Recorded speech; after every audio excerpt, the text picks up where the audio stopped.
여러분 안녕하세요. 오늘은 우리 부모님, 할머니, 할아버지 건강과 직결되는 아주 중요한 이야기, 바로 노인 고관절 골절에 대해 쉽고 재미있게 풀어볼까 합니다. 어르신들의 뼈 건강, 특히 고관절 골절은 정말 심각한 문제거든요. 한번 골절되면 평생 고생할 수도 있고 심지어는 생명까지 위협할 수 있다는 사실 알고 계셨나요? 하지만 걱정 마세요. 오늘 이 비디오를 통해 고관절 골절을 미리 예방하고 만약 골절되더라도 수술 후 똑똑하게 회복하는 방법까지 모든 궁금증을 시원하게 해결해 드릴게요. 자, 그럼 지금부터 함께 알아볼까요? 고관절 골절 더 이상 남의 이야기가 아닙니다. 우리 모두의 이야기죠. 특히 65세 이상 어르신들의 경우 낙상 사고의 90% 이상이 고관절 골절로 이어진다는 통계가 있어요. 단순히 넘어졌다 하고 넘길 일이 아니라는 거죠. 한번 골절되면 움직임이 불편해지는 건 물론이고 폐렴이나 욕창 같은 무서운 합병증까지 따라올 수 있고요. 안타깝게도 골절 후 1년 내 사망률이 무려 14에서 36%, 2년 내 사망률은 70%에 달한다는 충격적인 보고도 있습니다. 그러니 예방이 정말 중요하겠죠.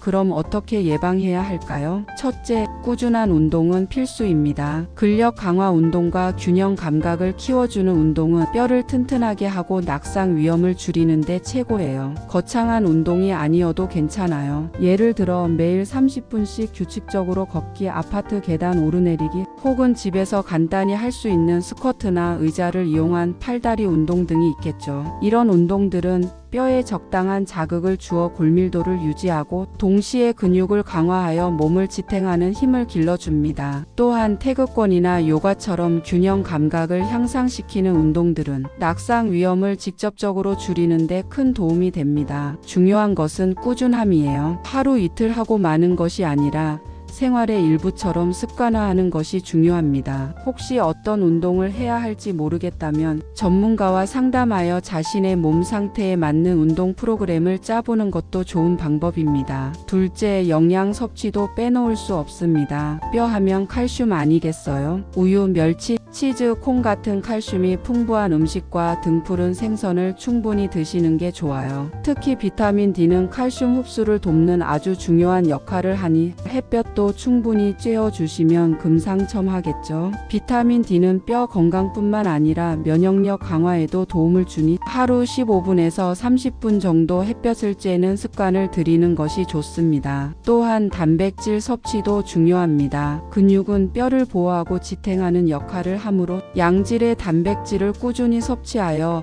근육량을 유지하는 것이 고관절 건강에 필수적입니다. 살코기, 생선, 두부, 달걀 등이 좋은 단백질 공급원이 될 수 있습니다. 셋째, 집안 환경을 안전하게 바꾸는 것도 중요해요. 어르신들이 가장 많이 다치는 곳이 바로 집안이거든요. 문턱을 없애거나 미끄럼 방지 매트를 깔고 조명을 밝게 하는 것만으로도 낙상 사고를 크게 줄일 수 있습니다. 특히 욕실이나 주방처럼 물기가 많아 미끄러지기 쉬운 공간에는 반드시 미끄럼 방지 처리를 해두는 것이 좋습니다. 침대나 소파의 높이를 조절하여 어르신들이 앉고 일어설 때 불편함이 없도록 하는 것도 세심한 배려가 될 수 있습니다. 밤에도 화장실을 갈 때 발밑을 밝혀줄 수 있는 센서 등을 설치하는 것도 좋은 예방책입니다. 또한 발에 잘 맞는 편안하고 미끄럼 방지 기능이 있는 신발을 신는 것도 낙상 예방에 큰 도움이 됩니다. 고관절 보호대도 고려해 볼 수 있는데요.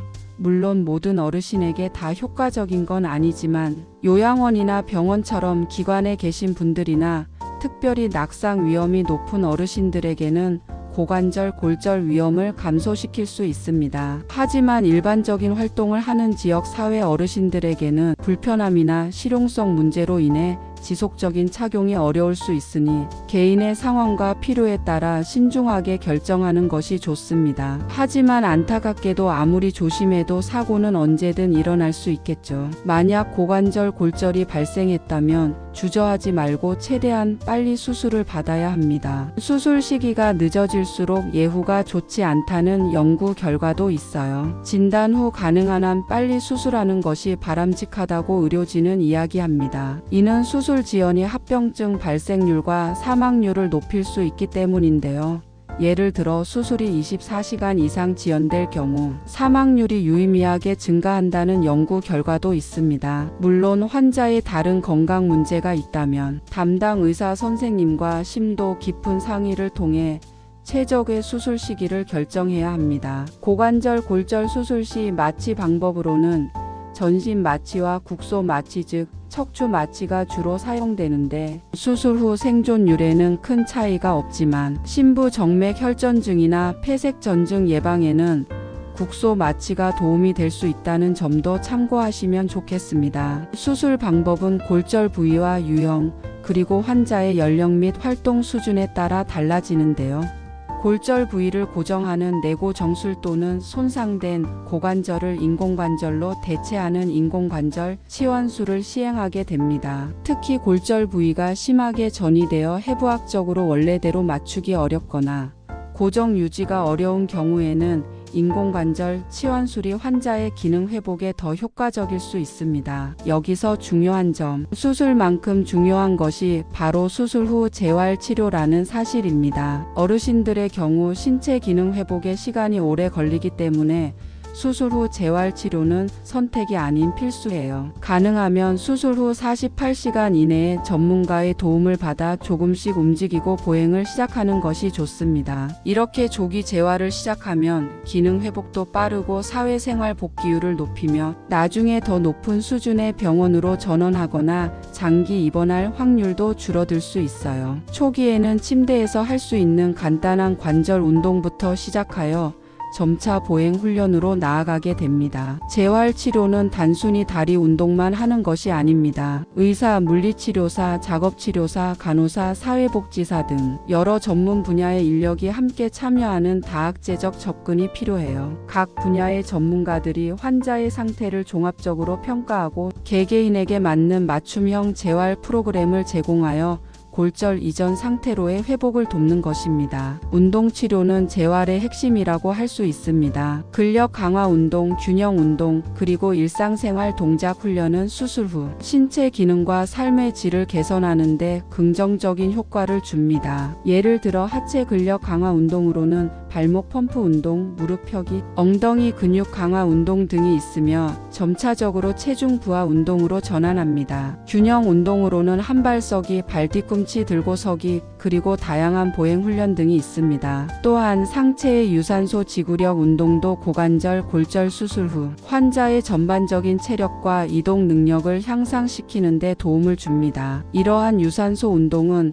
표준적인 재활 치료에 포함되어야 합니다. 특히 집에서 할 수 있는 체중 부하 가정 운동 프로그램은 병원에서 퇴원한 후에도 균형 및 기능적 능력을 지속적으로 향상시키는 데 아주 효과적이에요. 필요에 따라 대퇴사두근의 신경근 자극과 같은 이동 전략도 고려될 수 있습니다. 그리고 재활 기간 동안 골다공증 약물 치료를 병행하며 2차 골절 예방에 큰 도움이 됩니다. 약물 치료는 뼈의 밀도를 강화하고 재골절 위험을 현저히 낮춰줍니다. 또 하나 수술 후에는 폐렴과 같은 합병증을 예방하는 것이 매우 중요합니다. 이를 위해 심호흡 운동을 꾸준히 해주는 것이 좋고요. 인센티브 폐활량계와 같은 도구를 활용하여 폐 기능을 효과적으로 강화할 수 있습니다. 또한 발목 운동은 다리의 혈액순환을 원활하게 하여 심부 정맥, 혈전증과 같은 혈액순환 관련 합병증을 예방하는 데 아주 중요한 역할을 합니다. 이처럼 수술 후 조기에 시작하는 적극적이고 체계적인 재활은 환자의 성공적인 회복에 결정적인 요소가 됩니다. 고관절 수술 후에는 선망이라는 것이 발생할 수도 있어요. 선망은 갑작스러운 인지 기능 저하로 인해 혼란스러워하거나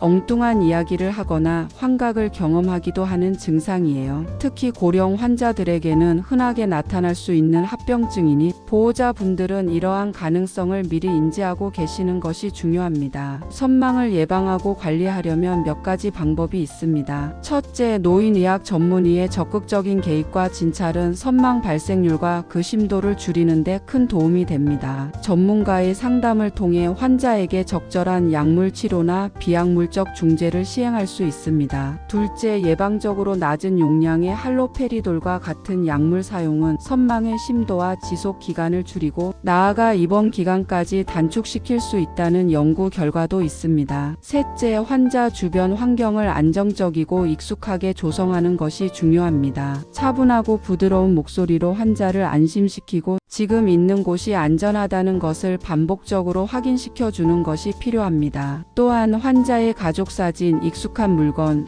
혹은 평소 좋아하던 책 등을 가져와 환자의 불안감을 줄여주고 현실감을 유지하도록 돕는 것도 좋은 방법입니다. 넷째, 병원 내에 훈련된 자원봉사자들이 인지 기능 유지를 돕는 병원, 노인 생활 프로그램과 같은 프로그램을 활용하는 것도 매우 효과적입니다. 이러한 프로그램은 어르신들이 병원 환경에서도 정신적, 신체적 활동을 유지할 수 있도록 도와 선망 발생 위험을 낮춥니다. 가족 구성원들도 환자의 수면부터 각성까지의 주기를 규칙적으로 유지하도록 돕고 낮 동안에는 적절한 활동을 유도하며 밤에는 충분히 쉴 수 있는 환경을 만들어주는 것이 중요합니다. 선망 증상이 나타나면 당황하지 마시고 의료진에게 즉시 알리고 도움을 요청해야 합니다. 마지막으로 고관절 골절을 한번 경험한 분들은 2차 골절의 위험이 훨씬 높아진다는 사실을 꼭 기억해야 합니다. 첫 번째 골절 이후 뼈가 약해져 있거나 낙상에 취약한 근본적인 원인이 해결되지 않았을 가능성이 높기 때문입니다. 따라서 꾸준한 재활 치료와 생활 습관 개선을 통해 추가 골절을 예방하는 노력이 정말 중요해요. 재활 치료를 통해